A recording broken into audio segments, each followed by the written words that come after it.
یا کچھ ٹرانسلیشنز اس دور میں جو ہوئیں اس کے ذریعے سے یہاں پر یہ ساری مباحث چلی. لیکن 90 کی دہائی میں جب پوسٹ کلونیلزم کسی نہ کسی انداز میں گوپی چند نارنگ کے تھرو یا اور لوگوں کے تھرو یہاں پہ ڈسکس ہونا شروع ہوا تو اس میں یہ بحث بھی زیر گفتگو کا حصہ بنی. یہ جو آج کی کتاب ہے ششی تھرور کی، یہ ہماری آج کی گفتگو کا ایک بہانہ ہے. پاپولر کتاب ہے اور میڈیا پہ اس کو بہت پذیرائی ملی اور بہت کچھ انڈین آسپیکٹس کے حوالے سے ہمیں سمجھنے کا موقع ملا. گو جو پہلی کتاب اردو حلقوں میں اس حوالے سے لکھی گئی وہ نقش حیات تھی مولانا حسین احمد مدنی کی، جو ان کی سوانح عمری تھی.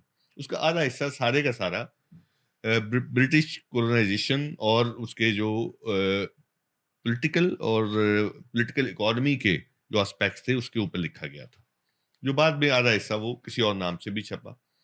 لیکن ان سے لے کر بعد میں جب یہاں پر شاہراہ انقلاب ڈاکٹر مبشر حسن کی چھپی تو یہ سارا عرصہ جو ہے اس میں ہمیں بہت کم کام ہے جو نظر آتا ہے. درمیان میں صرف ہمیں فراز فران کی ایک کتاب کی ٹرانسلیشن ملتی ہے افتادگان خاک کے نام سے. اچھا، یہ جو ہے اپنا کولونائزیشن اور ششی تھرور کی یہ کتاب، ہمارے جو پینلسٹ بیٹھے ہیں ہم ان کے ساتھ گفتگو تھوڑا سا اس کتاب کو بہانہ بناتے ہوئے اگلے لیول پہ کریں گے. اس کتاب کے اندر جو چیپٹرز ہیں اس میں انہوں نے جو بات کی ہے کہ کمپنی کیسے یہاں پر آئی، کیسے اس کے قبضے کا، اس کی طاقت کا ارتقا کیسے ہوا اور کیسے برطانیہ مکمل ہندوستان پر قابض ہوا. جو یہاں پر کنٹرول بنایا گیا وہ سماجی سطح پر کیسا تھا، سیاسی سطح پر کیسا تھا اور میڈیا اور تعلیم کی سطح پر کیسا تھا. پھر جو اکنامک لوٹ مار ہوئی اس کے اوپر ایک چیپٹر ہے، اور اس کے بعد انہوں نے یہاں کی جو ماڈرنائزیشن ہوئی ہے اس کو ڈسکس کیا، اور آخر میں جو گاندھی کی جو موومنٹ ہے انہوں نے اس کولونائزیشن کو اور اس ریاستی جبر کو کیسے سمجھا اور کیسے ریئیکٹ کیا، اس کے اوپر ان کی ڈسکشن ہے. ہم جو بات چلائیں گے وہ چلائیں گے اس حوالے سے کہ مارکس نے کہیں لکھا ہے کہ ہندوستان کی جو برٹشرز کے ہاتھوں غلامی ہے اس کے اندر ماڈرنائزیشن ہے. یہ ناگزیر تھا کہ اس کولونائزیشن کے تھرو وہ ماڈرنائزیشن کی طرف جاتا. تو گویا یہ دونوں چیزیں انٹر لنکڈ ہیں، اور یہی جو بائنری ہے اس کو ہم سمجھنے کی کوشش کریں گے اپنے ان پینلسٹ کے تھرو. تو میں سب سے پہلے تو عمر ریاض صاحب سے کہوں گا ذرا اس کتاب کو ڈسکس کر لیجئے، تھوڑا سا تعارف ہو جائے، آپ کیسے سمجھیں پلیز. جی بہت شکریہ. میرا خیال ہے کافی زبردست اس کا آپ نے آغاز کیا گفتگو کا کہ یہ ہمارے لیے کیوں ریلیونٹ ہے، کیونکہ ہندوستان کے جو رہنے والے ہیں یا ہندوستان کے جو سوچنے والے ہیں ان کی فکر اور ہماری فکر میں کچھ جگہوں پہ مواصلت بھی ہے اور کچھ جگہوں پہ ہماری فکر مختلف بھی ہے. کتاب اس طرح مشہور ہو گئی کہ ایک آئیڈیا ہے جو مشہور ہو گیا. آئیڈیا جو مشہور ہو جائے اس میں بعض دفعہ اس کے پیچھے وزن کم بھی ہوتا ہے زیادہ. جیسے ایک آئیڈیا ہے کلیش آف سویلائزیشن کا، تو بہت زیادہ مشہور ہے، حالانکہ اس سے پہلے بہت دفعہ اس آئیڈیا کو نوانس طریقے سے بیان کیا گیا، اس کے بعد وہ رد ہوا، لیکن وہ چلا جا رہا ہے. تو یہ آئیڈیا زیادہ مشہور یوٹیوب سے ہو گیا کیونکہ ششی تھرور صاحب جو ہیں وہ آکسفورڈ یونین میں گئے اور وہاں پہ موضوع یہ تھا کہ کیا برطانیہ کو ہندوستان کے اوپر قبضے کے بعد جرمانہ یا ریپریشن دینی چاہیے. تو وہ چونکہ ایک نیشنلزم پر مبنی ایک نیریٹو تھا، قومیت پر، تو وہ بہت مشہور ہوا. وہ اتنا مشہور ہوا کہ ان کو پھر کہا گیا کہ آپ اس پہ کتاب لکھیں. وہ کتاب انہوں نے لکھ دی. پہلا اس کا جو ورژن تھا وہ ایرا آف ڈارکنیس سے آیا، پھر برطانیہ کے لیے دوسری دفعہ چھپی انگلوریس ایمپائر سے. کتاب بنیادی طور پہ ایک اس کے دو، میں اس کی جو تھیسس ہے اس کو دو حصوں میں تقسیم کرتا ہوں، ایک فیکچول اور ایک کاؤنٹر فیکچول. فیکچول آسان ہے، کاؤنٹر فیکچول ذرا مشکل ہے. فیکچول کے ساتھ آپ زیادہ اس کے ساتھ اختلاف کرنا بھی ذرا مشکل ہے. کاؤنٹر فیکچول بڑا دلچسپ ہے، تو میں اس پہ زیادہ زور دوں. فیکچول یہ ہے، جیسے پروفیسر روی صاحب نے کہا کہ برطانیہ کا جو یہاں پر دور تھا، تاج برطانیہ جو راج تھا، وہ بنیادی طور پہ ایک ایکسٹریکشن، ایک ایکسپلوئٹیشن پر مبنی تھا. اکنامک ایکسپلوئٹیشن اس میں سب سے زیادہ تھی، اور برطانیہ میں جو صنعتی انقلاب آیا اس کا جو سورس تھا وہ ہندوستان تھا. اس کی صنعت و حرفت تھی، اس کی معیشت تھی، اس کی زراعت تھی. اس کے ساتھ ساتھ یہاں پہ انہوں نے پولیٹیکلی نقصان پہنچایا. انہوں نے تقسیم کرو اور حکومت کرو کی پالیسی اپنائی، اور ریپریشن تھی وہاں پہ بہت زیادہ لوگوں، اور انفیئر تھا، ان ایکول تھا. اور ساتھ ہی یہ بھی کہ اگر ان کے کوئی فائدے بھی ہوئے ہیں تو وہ فائدے ان انٹینڈڈ کانسیکوینس سمجھے جائیں گے. وہ ان کی نیت نہیں تھی، وہ سیلف سرونگ تھے، اور انہوں نے کبھی بھی اس کو اپنا حصہ نہیں سمجھا. یہ ایک فیکچول پارٹ ہے. کاؤنٹر فیکچول یہ ہے کہ اگر نوآبادیاتی نظام نہ ہوتا، کولونائزیشن نہ ہوتی، برطانیہ کا راج نہ ہوتا، تو پھر ہم کہاں ہوتے؟ تو یہ ذرا بحث کا موضوع ہے، تو ہم کہاں ہوتے؟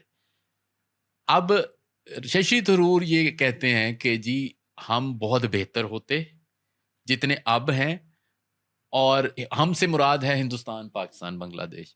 اور کیا ہوتا؟ کیونکہ ہم اپنی ایک اکانومی میں معیشت، صنعت و حرفت اور اس کی طرف چل رہے تھے. تھوڑے سلو تھے پر چل رہے تھے، اور وہ اس کی بہت ایویڈنس دیتے ہیں. وہ کہتے ہیں ہمارے شپ بلڈنگ انڈسٹری تھی، تو ہمارے یہ کاٹیج انڈسٹری تھی، اور ہمارے ہاں ہندوستان جو ہے وہ اس پاتھ پہ تھا جو کہ وہ ترقی کی طرف چل پڑتا.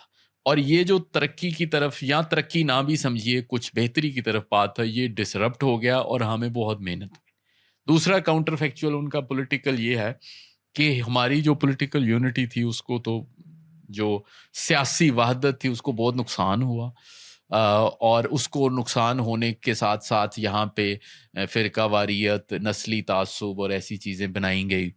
آپ لوگوں کو پڑھنا چاہیے، جو لوگ سن بھی رہے ہیں، جو تشریف بھی رکھتے ہیں، جو ایکچولی ایک بڑا اسٹرانگ تھیوریٹیکل تھیسس ہے. بینیڈکٹ اینڈرسن کی ایک کتاب جو امیجنڈ کمیونٹیز ہے، وہ بہت، یہ کتاب تو ذرا تاریخ کا سمجھیں تھوڑا اوپر سے ہے نا، اس کے اندر بڑی جان ہے.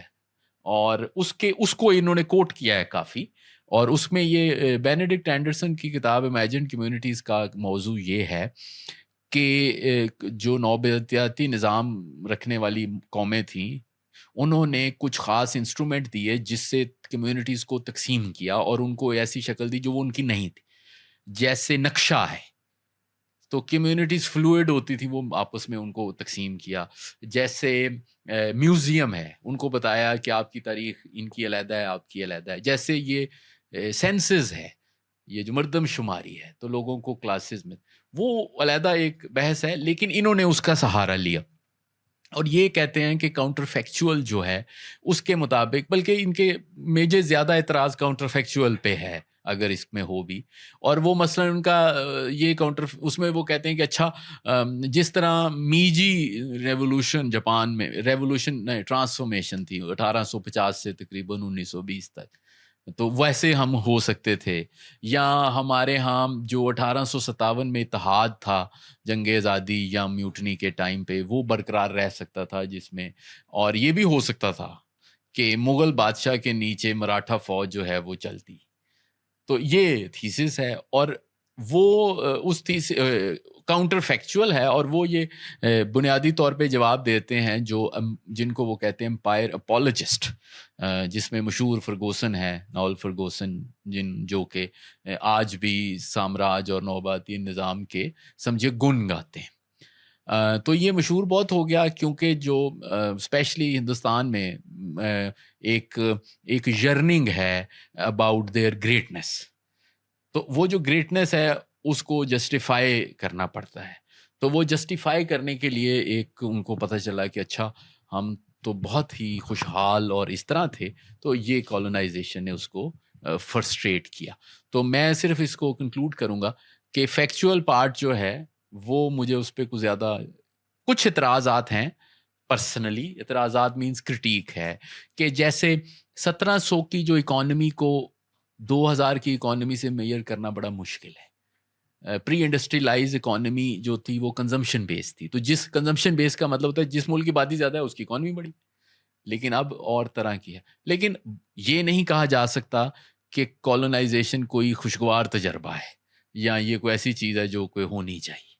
یہ ایک ظاہر ہے انسان میں ایک تفریق کا باعث ہے, لیکن جو کاؤنٹر فیکچوئل ہے میرا خیال ہے وہ سوچنے کی بات. تھینک یو عمر صاحب. راش صاحب, بہت سیدھا سے سوال ہے, جو عمر صاحب نے کہا ہے آپ اس سے کتنے ایگری ہیں کتنے ڈس ایگری؟ شکریہ جی. جو ٹاپک ہے اور ششی تھرور کی بک ہے, اس ٹاپک کو سمجھنے کے لیے سب سے پہلے تو میں اپنے جو آڈینس ہیں جو یوٹیوب پہ بھی آئیں گے ان سب سے پہلے ان کا لرننگ کا سب سے پہلا اصول ہوتا ہے اسکیپٹیسزم.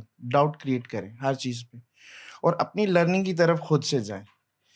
انفارچونیٹلی جو سب کانٹیننٹ کے لوگ ہیں وہ زیادہ تر کنزرویٹو اور ارریشنل ہیں. ابھی ریسنٹ انسیڈنٹس دیکھ لیں کہ ہم ریشنل اپروچ کم اور ارریشنل اور ایموشنل زیادہ ہیں. یہ ٹاپک اتنا کمپلیکیٹڈ ہے, 1 گھنٹے کی ڈبیٹ میں اس کو ڈسکس کرنا میرے لیے بہت سب سے مشکل ترین کام تھا. اس کو سمجھنے کے لیے تو بہت بڑی ہسٹری پڑھنی پڑے گی, سب کانٹیننٹ کی ہسٹری, انگلینڈ کی ہسٹری, کانسٹیٹیوشنل مونارکی کی ہسٹری. جب تک آپ کو پتہ نہیں ہوگا کہ میگنا کارٹا کیا تھا, پٹیشن آف رائٹ کیا تھی 1628 کی, گلوریس ریولوشن کیا تھا, پارلیمنٹری سپریمیسی کیا تھی, اور ڈیموکریٹک انسٹیٹیوشنز اور امپرسنل انسٹیٹیوشنز کیا تھے. سب کانٹیننٹ میں مورین امپائرز, یہاں پہ امپیریل گپتاز, یہاں پر جو دہلی سلطنت ٹائم پیریڈ, مغلز ایرا, وہاں پہ بادشاہ کا سٹیٹس کیا تھا, آٹوکریٹک ریجیمز کیا ہوتی ہیں, اور آٹوکریٹک ریجیمز میں جو پرسنل رول ہوتا ہے, everything within the state belongs to the king. King جو تھا, he was the king not only the lands of the people, even the life and properties of the people as well, but this was not the case in England. اتنے بڑے topic کو comprehend کرنا مشکل ہے. میں صرف simply آپ کو کوشش کروں گا کہ اس ڈبیٹ سے آپ لوگ جو ہے خود سے فردر ریڈنگ کرنا شروع کریں اور چیک کریں کہ یہ جو کولونائزیشن تھی کہ کیا یہ واقعی ماڈرنائزیشن تھی بھی کہ نہیں تھی. یہاں پر جو امپرسنل انسٹیٹیوٹس ڈیولپ کیے, بہت I am not apologist of empire, بہت سارے معاملوں میں بالکل ان کو جو ہے ان کو ایک کریٹیکل پوائنٹ آف ویو سے بھی دیکھوں گا اور بتاؤں گا کہ آپ لوگوں نے اس کو کیسے فردر اسٹڈی کرنا. لیکن my thesis aligned with the modernisation. I have taught a course in Quaid Azam University and the course کا ٹائٹل جو تھا وہ تھا یورپین کولونائزیشن. آپ لوگوں کو بھی ایک چیز میں سجیسٹ کروں گا کہ جب یورپین کولونائزیشن اسٹڈی کرنا ہے نا, تو یورپ کے رائز کو بھی اسٹڈی کریں. اور یورپ کے رائز میں صرف آپ یہ اسٹڈی کر کے دیکھیے کہ برٹش سوسائٹی کیسی تھی when comparing with the French, Dutch, Portuguese and Spain. ان کا بھی کولونیلزم تھا, انہوں نے بھی کالونیز بنائی تھی, اور سب سے پہلے پورچوگیز نے بنائی, پھر اسپین نے بنائی نارتھ امریکہ ساؤتھ امریکہ میں, پھر ڈچ نے بنائی. ان کی کالونیز کو دیکھیں ذرا, جو ہمارا انڈونیشیا ہے, ملیشیا کے ریجنز ہیں, ٹھیک ہے. پھر فرینچ نے بھی کالونیز بنائی نارتھ امریکہ میں, ساؤتھ امریکہ میں. آپ ذرا یہ بھی اسٹڈی کیجیے گا کہ ان کالونیل جو ماسٹرز تھے انہوں نے کتنی ڈیولپمنٹ کی, کتنی ریلویز بنائے, کتنے امپرسنل انسٹیٹیوشنز بنائے. ٹھیک ہے, ہم اکثر یہاں کے لوگ جو ہیں, یہاں کے لوگوں کو اس بات پہ اگر میں کہتا کہ جی یہ ایکسپلائٹیشن تھی, لوگ بہت خوش ہوتے ہیں کہ واقعی جی وہ تو لوٹ کے چلے گئے, اسٹڈی نہیں کریں گے. اگر ان کو اپولوجی کے طور پہ بتائیں کہ نہیں جی انہوں نے یہاں پہ بہت کچھ ڈیولپ بھی کر کے گئے ہیں, آپ دور نہ جائیں مجھ سے پوچھیں کہ سب کانٹیننٹ کی ہسٹری کا سب سے بڑا کام کیا, تو آئی وڈ سے کہ development of Indian penal code 1837 by Macaulay. یہاں کے انفارمل ایجوکیشن سسٹم کو, جو کہ مدرسوں میں اور چرچ یا ان سب چیزوں میں ہوتا ہے, تو فارمل ایجوکیشن سسٹم آپ اسٹڈی کر کے دیکھیں. 1813 کا چارٹر ایکٹ, آپ جو ہے کمیٹی آف 1823 پڑھ کے دیکھیں, ووڈز ڈسپیچ پڑھیں, ہنٹرس کمیشن کی رپورٹ پڑھ کے دیکھیں, چیزیں پتہ چلیں گی کہ فارمل ایجوکیشن سسٹم میں اور انفارمل ایجوکیشن سسٹم میں کیا فرق ہے. بہت سارے لوگ یہ اپولوجی کرتے ہیں کہ جی ریلوے کا سسٹم جو ہے 1947 میں 65,000 کلومیٹر ریل کی پٹری بچائی انہوں نے یونائٹیڈ انڈیا میں. وہ کہتے ہیں کہ جی انہوں نے لوٹ مار کے لیے را مٹیریل بھیجنے تھے. ماڈرنٹی جو ہے نا, یہ انٹینٹ نہیں دیکھتی. یہ وہ انسٹیٹیوشن ہے جس کو انڈیا, بنگلہ دیش اور پاکستان آج دن تک یوز کر رہا ہے. انہوں نے جو rule of law, parliamentary system, political system یہاں تو ڈیولپ ہی نہیں ہوا تھا. انہوں نے جو چیزیں اب اس کی ابھی روش صاحب سے پہلے بھی میری یہ ڈسکس ہو رہی تھی کہ برٹش ایسٹ انڈیا کمپنی جب 1600 میں آئی تھی ان دا انیشلی ایرا ان کی کوشش تھی کہ انہیں فرمان مل جائے, مطلب ایک جو ہے چارٹر مل جائے, جو کہ نہیں ملا 1717 تک. لیٹر انڈیا جو ہے وہ فریکچرڈ انڈیا تھا 1757 میں ٹائم پیریڈ میں. Mughal empire was on a decline. وہاں پہ مراٹھاز نظام اور جتنے آلموسٹ 100 پرنسلی اسٹیٹس تھی دوز جو کہ پاور شیئر کر رہی تھی اور آپس کی so there was a sort of civil war. تو اس میں کسی نہ کسی پاور نے مرج ہونا ہی ہونا تھا. اگر آپ یہ کہیں کہ برٹش ایسٹ انڈیا کمپنی جو ہے وہ مغل کے پیک ایرا میں آتی اور یہ چیزیں کرتی تو شاید پاسبلٹی نہ ہوتی. تو فریکچر انڈیا میں آئے ہیں, انہوں نے یہاں پہ پولیٹیکل یونٹی دی. اب برٹش ایسٹ انڈیا کمپنی کو یس دے ڈیڈ کرپشن. ایک بہت اچھی بک ہے ایسم برگ کی دا برٹش راج, اسٹڈی کر کے دیکھیں. 1757 سے لے کے 1772 تک برٹش ایسٹ انڈیا کمپنی جو وہ ایک پرائیویٹ کمپنی تھی, اس کو ختم بھی نہیں کر سکتے تھے انگلینڈ کا سسٹم ادھر, کیونکہ اس کے وہی رائٹس تھے جو کہ کسی عام انڈیویجول سٹیزنس کے ہوتے ہیں. سب کانٹیننٹ میں سٹیزن شپ نہیں تھی, یہاں پہ سبجیکٹ تھا. سول رائٹ ہی نہیں تھے, پرائیویٹ پراپرٹی نہیں تھی, تو سول رائٹس کیسے ہوتے, سول لا کیسے ڈیولپ ہوتا. تو اس کو انہوں نے کرپشن کی 1757 سے آپ جا کے اسٹڈیز کیجیے گا. اس کی کرپشن کے آپ ڈیٹا, بہت سارا ڈیٹا ہے. ایک چیز مجھے ششی تھرور کی بک میں مجھے شاید بینگ این اکیڈیمشین, ایک چیز میں اور بتا دوں, اکیڈیمشینز ہونے کے ناطے ہمارا یہ مقصد نہیں کسی کو نیچا دکھانا یا کسی کو اوپر دکھانا. مقصد جو ہے وہ یہ ہے کہ آپ لوگ اپنی انڈیویجول اپروچ ڈیولپ کریں. ششی تھرور بینگ این اکیڈیمشین کو یہ بھی بتانا چاہیے تھا کہ جب ریگولیٹنگ ایکٹ آ گیا 1773 کا, اس کے بعد کیا برٹش ایسٹ انڈیا کمپنی کے پاس اوپن وینیوز تھے ٹو کرپٹ, اس کو پلنڈرنگ کرتے. 1784 کا جو پٹس انڈیا ایکٹ تھا, چیزوں کو تھوڑا سا فردر اسٹڈی کر کے دیکھیں. یس کرپشن تھی, برٹش ایسٹ انڈیا کمپنی کو پھر ریگولیشن کے انڈر آ گئی اور انہوں نے اس کرپشن کو اکنالج کیا اور پھر سسٹمیٹک وے سے اس کو ایریڈیکیٹ کرنے کی کوشش کی. ان کی جو بیوروکریسی تھی, ان کی بیوروکریسی میں ایک سینس تھی جسے ہم ٹرمینالوجی بولتے ہیں ایسپری دی کور. دے ڈو ایکسپوز, اپنے کرپٹ لوگوں کو ایکسپوز کرتے تھے. سب کانٹیننٹ میں آپ دیکھ لیں, انڈیا, بنگلہ دیش, پاکستان, ایک جیسا کلچر آف کرپشن ہے. ہم ایک دوسرے کو ایکسپوز نہیں کرتے, ایک دوسرے کو پروٹیکٹ کرتے ہیں کہ یار کل کو یہ میرے اوپر بھی ٹائم نہ آ جائے. اگر ہماری یوتھ جو ہے وہ ریئلائز کرے کہ اگر یہ صرف ایکسپلائٹیشن تھی 1947 سے آن ورڈ, آپ لوگ اسٹڈی کر کے دیکھیں انڈیا, بنگلہ دیش اور پاکستان میں کیا گڈ گورننس ہے, گڈ گورننس نہیں ہے, کیا کرپشن نہیں ہے, یا ایکسپلائٹیشن نہیں ہے. ہمارے جو سارے کے سارے انسٹیٹیوشنز جو ہیں, ویدر اس جوڈیشری, سارے کے سارے ڈیٹیریٹ ہوتے جا رہے ہیں, میڈیولزم کی طرف جانا شروع ہو گئے ہیں. سب کانٹیننٹ کی اسٹڈی کر کے دیکھیں ہسٹری کو, تو you will find a new paradigm come. جب برٹش ایسٹ انڈیا کمپنی یہاں پر آئی, لیکن شروع میں وہ پلنڈرنگ کی ہے اس نے, کوئی شک نہیں ہے اس میں, لیکن جیسے ریگولیشن کے انڈر آئے ہیں تو انہوں نے ہندوستان کی تاریخ میں, آپ یہ کاؤنٹر فیکٹر چیک کیجئے گا, ہندوستان کی تاریخ میں کبھی بھی کوئی ایگزیکٹو عدالت میں اپنی لوٹ کی وجہ سے نہیں گیا تھا. یہ وارن ہیسٹنگ تھا, سیکنڈ گورنر جنرل تھا. وارن ہیسٹنگ کا اور پلاسی, ان دونوں کو ایسا, lord Clive, battle of Plassey میں جنرل وکٹری کی, سوری سر نے کریکٹ کر دیا, لارڈ کلائیو, ان دونوں کو جو ہے کورٹ میں جانا پڑا, بری ہو گئی اور بری ہوئے, لیکن کتنے سالوں کا ٹرائل چلا. ایڈمنڈ برک جو تھا اس نے, آپ ذرا اسٹڈی کر کے دیکھیے گا اس ٹرائل کو. اگر آپ یہ مجھے کہیں گے کہ جی ان کی ایکسپلائٹیشن ان چیک گئی, I will not accept it being an historian. اور ان کی اسی چیز کو فردر انہوں نے یہاں پہ, ایک چیز میں آپ کو بتاتا ہوں, سب کانٹیننٹ میں تو پرائیویٹ پراپرٹی جو ہے, میں نے آپ بھی بتایا کہ اس کا تو کنسیپٹ ہی نہیں تھا. Everything, every land, everything belongs to the rulers, masters. اور بادشاہوں کو اتارنے کا یا ان کو پاور کو کرٹیل کرنے کا کوئی میکانزم ہی نہیں تھا. اور جو یہاں پہ بیوروکریسی تھی وہ بھی پیٹریمونیل, جتنا قریبی الائنس ہوتا تھا بادشاہ سلامت کے ساتھ یا ان کے قریبی, اسی سسٹم پہ وہ ساری بیوروکریسی کھڑی ہوئی ہوتی تھی. اور اس کو اتارنے کا یا اس کو فردر چیک کرنے کا کوئی سسٹم ہی نہیں تھا. آپ نے ایک بہت مشہور کوٹ سنا ہوگا لارڈ ایکٹن کا, power corrupts and absolute power corrupts a man absolutely. جو پولیٹیکل سائنس کے یا انٹرنیشنل ریلیشنز کے اسٹوڈنٹس ہیں, they knew very well about Montesquieu's theory of separation of power.